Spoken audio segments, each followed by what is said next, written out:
그날 카페에 들어서던 사장님의 얼굴에는 비웃음이 가득했습니다. 잔뜩 구겨진 얼굴로 테이블에 서류 뭉치를 내던지며 지수를 향해 당신 해고야 라고 소리쳤죠.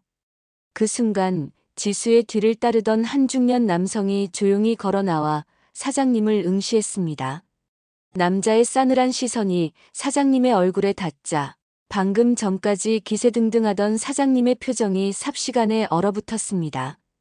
본격적인 이야기를 시작하기에 앞서 구독과 좋아요를 눌러주시면 저에게 정말 큰 힘이 됩니다.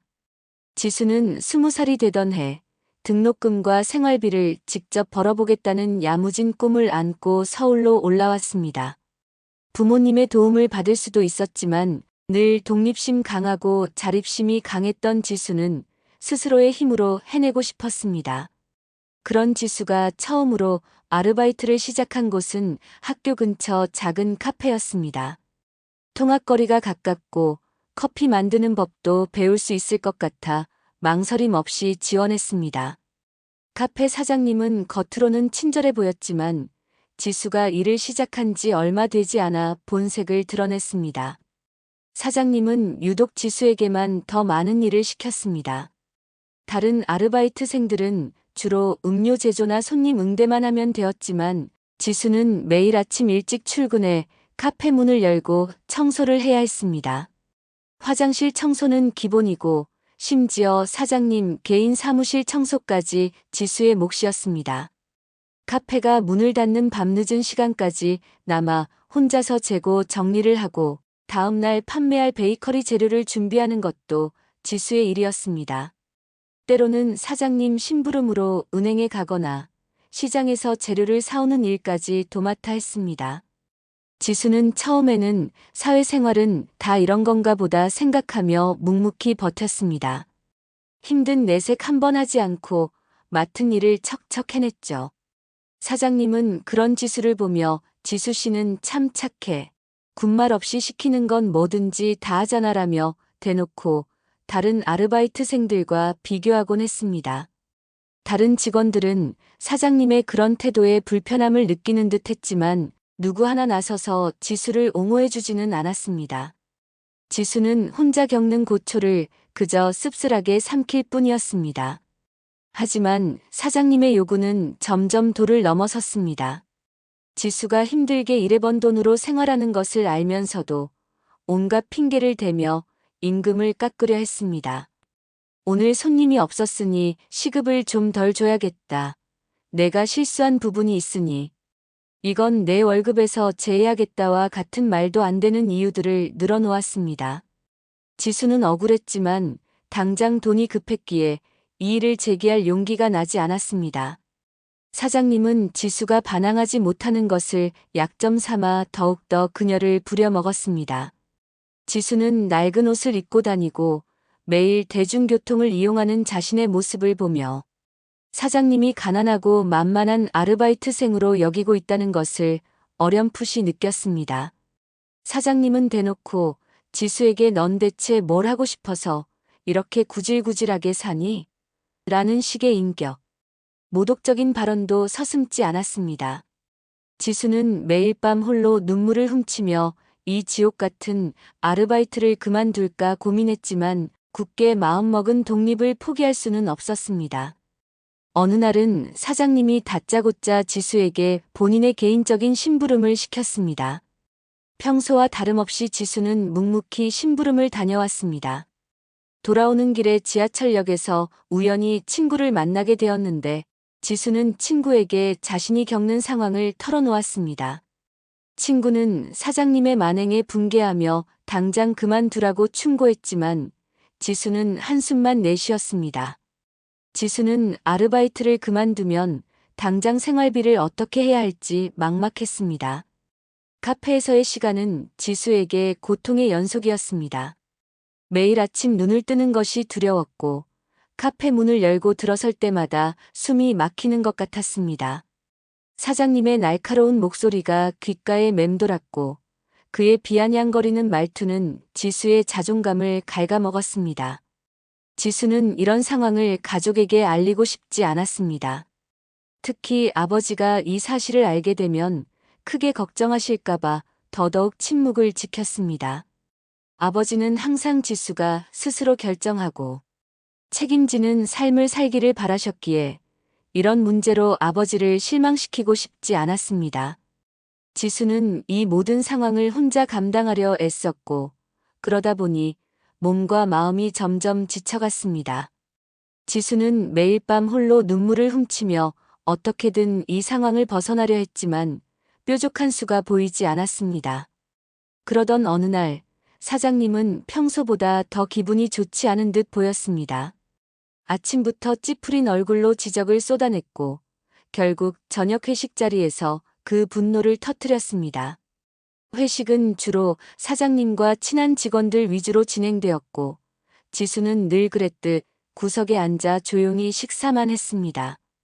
그런데 갑자기 사장님이 지수를 불렀습니다.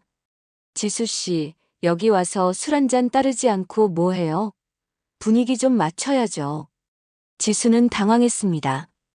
자신은 아르바이트생이었고 이런 자리에서 술을 따르는 것이 마땅한 일이라고 생각하지 않았습니다. 게다가 지수는 술을 전혀 마시지 못했습니다. 지수가 머뭇거리자 사장님은 더욱 목소리를 높였습니다. 뭐야, 사장이 시키는데 말을 안 들어. 사회생활 그렇게 하는 거 아니야. 얼른 와서 술 따라. 주변 직원들이 모두 지수를 쳐다보는 시선이 느껴졌습니다. 얼굴이 화끈거리고 수치심에 고개를 들 수 없었습니다. 지수는 용기를 내어 죄송합니다, 사장님. 저는 술을 잘 못 마십니다. 라고 작은 목소리로 대답했습니다. 사장님은 지수의 대답에 더욱 격분했습니다. 뭐? 술을 못 마셔? 여기가 내 안방이야? 내가 시키는 대로 안 할 거면 당장 나가. 사장님의 고함에 회식장의 모든 시선이 지수에게로 쏠렸습니다. 지수는 자리에서 일어나 사장님에게 정중히 다시 한번 거절 의사를 밝혔습니다. 사장님, 죄송하지만 개인적인 자리에서 이런 일은 제가 할 수 없을 것 같습니다. 지수의 단호한 태도에 사장님의 얼굴은 벌겋게 달아올랐습니다. 건방진 것, 너 같은 애는 당장 잘라도 아쉬울 거 없어. 당장 내일부터 나오지 마. 그렇게 지수는 모두가 보는 앞에서 모욕적으로 해고 통보를 받았습니다. 눈물이 쏟아질 것 같았지만 꾹 참았습니다. 더 이상 사장님의 비위를 맞춰줄 필요가 없다는 생각에 오히려 홀가분한 마음마저 들었습니다. 지수는 조용히 짐을 챙겨 카페를 나섰습니다. 밤 공기가 차갑게 느껴졌지만 지수의 마음은 오히려 뜨거웠습니다. 더 이상 참지 않을 거야. 나를 존중하지 않는 사람에게는 나도 존중할 필요 없어. 그렇게 다짐하며 집으로 향했습니다. 하지만 집에 돌아와 침대에 누우니 막막함이 밀려왔습니다. 당장 다음 달 등록금과 생활비가 걱정되었습니다. 새로운 아르바이트를 구해야 하는데 이렇게 갑자기 해고된 상황에서 다른 곳을 찾는 것도 쉽지 않을 것 같았습니다. 지수는 한참을 뒤척이다 결국 아버지에게 전화를 걸었습니다. 아버지에게 아르바이트를 그만두었다는 사실만 알리고 싶었습니다. 자신이 겪었던 수모에 대해서는 차마 말할 수 없었습니다. 아버지가 걱정하실까봐, 그리고 무엇보다 스스로의 힘으로 해결하고 싶었던 일이었기에 더욱 그랬습니다. 아버지 김상우 회장은 국내 굴지의 대기업 KJ그룹의 총수였습니다. 그는 딸 지수가 스스로 삶을 개척해 나가기를 바라며 그녀의 아르바이트를 적극적으로 지지했습니다. 하지만 그렇다고 해서 딸이 어떤 대우를 받는지 전혀 모르고 있었던 것은 아니었습니다. 김 회장은 딸이 아르바이트를 시작하자마자 비서실을 통해 그녀의 활동을 비밀리에 보고받고 있었습니다. 지수가 카페에서 부당한 대우를 받고 있다는 사실도 이미 알고 있었습니다. 처음에는 지수가 스스로 이겨내기를 바랐습니다. 사회생활이라는 것이 녹록지 않다는 것을 직접 겪어보며 성장하기를 원했던 것이었죠. 하지만 비서실에서 보고받는 내용은 날이 갈수록 심각해졌습니다. 사장이 지수에게 인격 모독적인 발언을 일삼고 터무니없는 이유로 임금을 깎으려 한다는 이야기에 김 회장의 인내심도 한계에 달했습니다. 특히 지수가 회식 자리에서 공개적으로 모욕당하고 해고되었다는 보고를 들었을 때는 더 이상 지켜볼 수 없다고 판단했습니다. 김 회장은 비서실장에게 조용히 지시를 내렸습니다. 그 카페 사장이라는 사람, 뒤를 좀 캐보시오. 그리고 그 카페가 있는 건물주도 파악해 두세요. 비서실장은 김 회장의 지시를 받고 즉시 움직였습니다. 며칠 만에 카페 사장에 대한 모든 정보와 카페 건물주의 정보까지 파악해 김 회장에게 보고했습니다. 김 회장은 보고서를 꼼꼼히 읽어 내려갔습니다. 사장의 과거 행적과 재정 상태, 그리고 카페 운영 방식에 이르기까지 모든 정보가 그의 손안에 있었습니다. 그는 조용히 미소를 지었습니다. 이제 때가 왔다고 생각했습니다. 김상우 회장은 더 이상 지체할 이유가 없다고 판단했습니다. 딸이 부당한 대우를 받고 해고까지 당했는데 그 상황을 모른 척할 수는 없었습니다. 그는 비서실장에게 다음 날 오전 카페로 직접 찾아갈 것이라고 통보했습니다. 비서실장은 김 회장의 단호한 결정에 놀랐지만 이내 그의 뜻을 따랐습니다. 김 회장은 자신의 신분을 드러내지 않고 조용히 상황을 지켜보려 했으나 사장의 도를 넘은 행태에 더 이상 인내할 수 없었습니다. 다음 날 아침 지수는 새로운 아르바이트 자리를 알아보려 인터넷을 뒤적였습니다. 그러나 마땅한 곳을 찾기가 쉽지 않았습니다. 어제 사장에게 당한 모멸감과 앞으로의 막막함이 뒤섞여 지수의 마음은 더욱 불안했습니다. 그 시각 사장님은 여느 때처럼 카페 문을 열고 한가롭게 커피를 마시고 있었습니다. 지수가 해고되었으니 이제 누가 꾸준히를 대신할지 고민하면서도 한편으로는 지수 같은 만만한 아르바이트생을 내쫓았다는 사실에 우쭐해하는 기색이 역력했습니다. 그때 카페 문이 열리고 김 회장과 비서실장이 들어섰습니다. 사장님은 이들을 평범한 손님으로 생각하고 대수롭지 않게 맞이했습니다. 어서 오세요. 무엇을 드릴까요? 김 회장은 사장님의 질문에 대답하지 않고 카페 내부를 천천히 둘러보았습니다. 그의 눈빛은 날카로웠지만 표정은 평온했습니다. 사장님은 김 회장의 태도에 의아함을 느꼈지만 이내 짜증스러운 표정을 지었습니다. 손님, 주문하실 건가요? 아니면 그냥 구경만 하실 건가요? 김 회장은 비서실장에게 고갯짓을 했습니다. 비서실장은 즉시 사장님에게 명함을 건네주었습니다. 사장님은 명함을 받아들고는 눈을 크게 떴습니다. 명함에는 KJ그룹 김상우 회장이라는 문구가 선명하게 박혀 있었습니다. 사장님의 얼굴은 순식간에 하얗게 질렸습니다. 그는 명함을 든 손을 덜덜 떨며 김 회장을 다시 쳐다보았습니다. 방금 전까지 자신의 앞에 서 있던 사람이 감히 상상조차 할 수 없었던 국내 굴지의 대기업 회장이라는 사실을 믿을 수 없었습니다. 김상우 회장님께서 어쩐 일로? 사장님은 말을 더듬으며 겨우 입을 열었습니다. 김 회장은 사장님의 당황한 표정을 보며 싸늘하게 입을 열었습니다. 이곳에 제 딸이 아르바이트를 했더군요. 그 한마디에 사장님의 머릿속이 복잡해졌습니다. 딸? 설마. 지수. 그 초라한 지수가 회장님의 딸이라고. 사장님은 지수에게 했던 모든 모욕적인 말들과 행동들이 주마등처럼 스쳐 지나갔습니다. 등줄기에서 식은땀이 흘러내렸습니다. 김 회장은 사장님의 표정 변화를 놓치지 않았습니다. 그는 테이블 위에 비서실장이 들고 온 서류 뭉치를 툭 던졌습니다. 서류 안에는 사장이 지수에게 갑질했던 증거 자료들이 가득했습니다. 지수에게 시켰던 개인적인 심부름 내역, 부당하게 임금을 삭감하려 했던 기록, 회식 자리에서의 모욕적인 언행에 대한 증언들까지 모든 것이 상세하게 정리되어 있었습니다. 사장님은 서류를 훑어보며 할 말을 잃었습니다. 자신의 모든 악행이 김 회장의 손에 고스란히 들려있다는 사실에 엄청난 공포를 느꼈습니다. 김 회장은 차분하지만 냉정한 목소리로 말했습니다. 당신이 제 딸에게 했던 행동들을 전부 알고 있습니다. 감히 상상조차 할 수 없는 인격 모독과 부당한 대우를 일삼았더군요. 내 딸이 스스로 경험을 쌓겠다며 고생하는 것을 지켜보고 있었지만 당신의 도를 넘는 행동은 더 이상 용납할 수 없습니다. 사장님은 고개를 들지 못했습니다.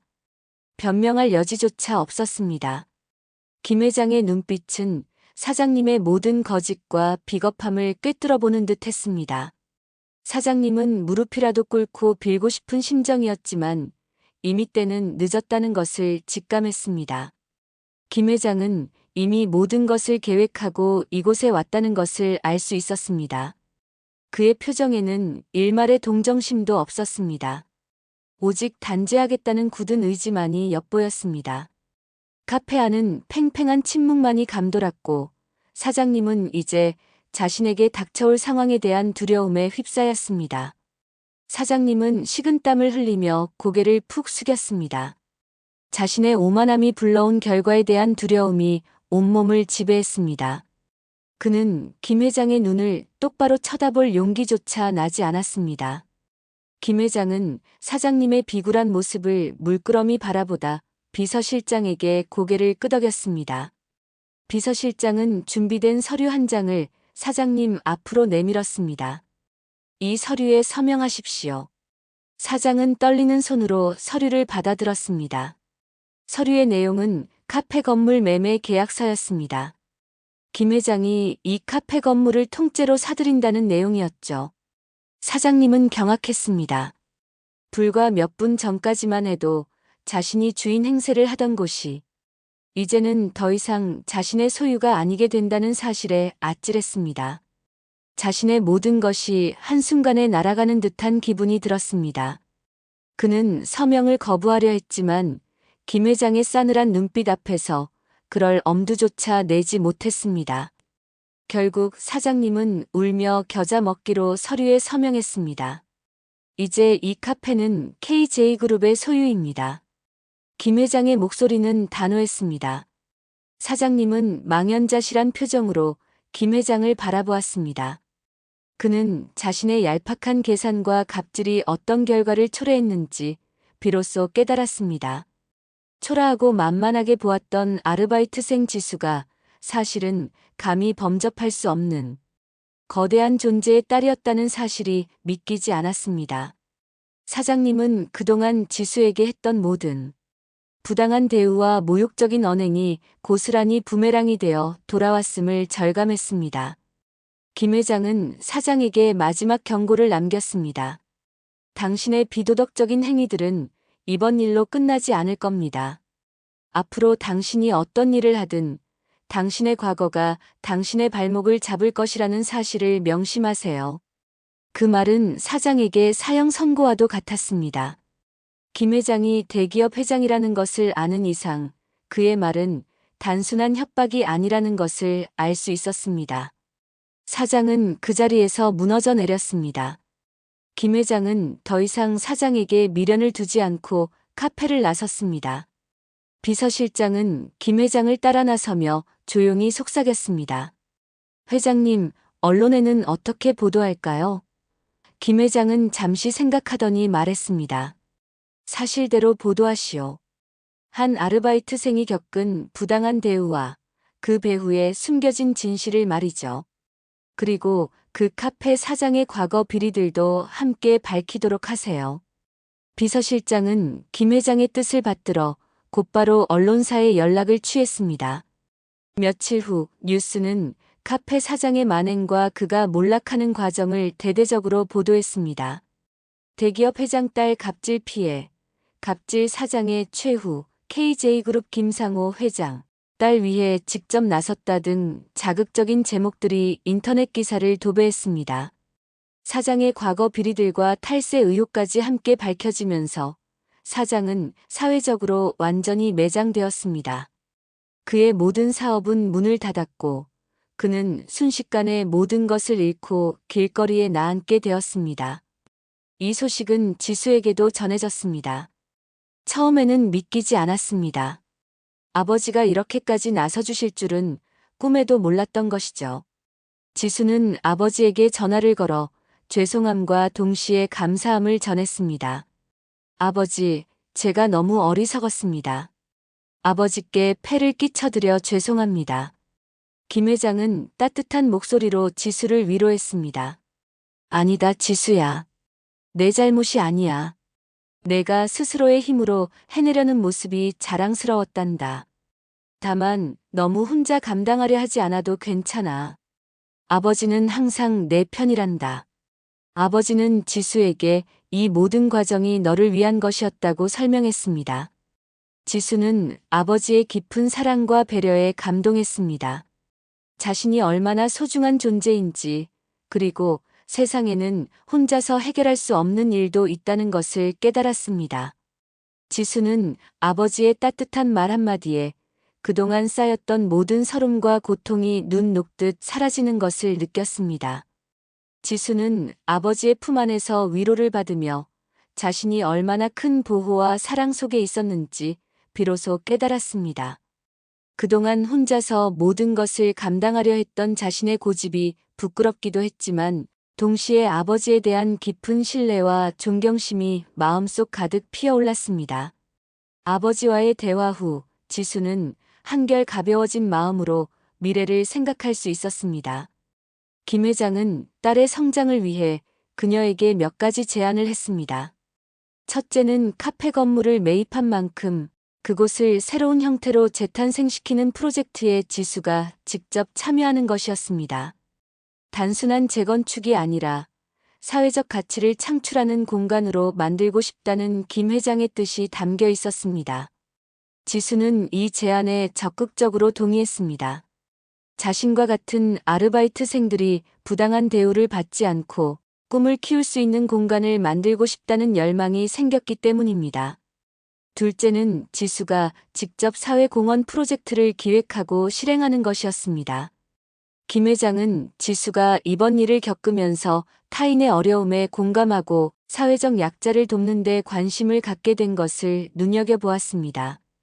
지수는 아버지가 주신 기회를 통해 자신이 겪었던 아픔을 다른 이들을 돕는 데 활용할 수 있다는 사실에 큰 보람을 느꼈습니다.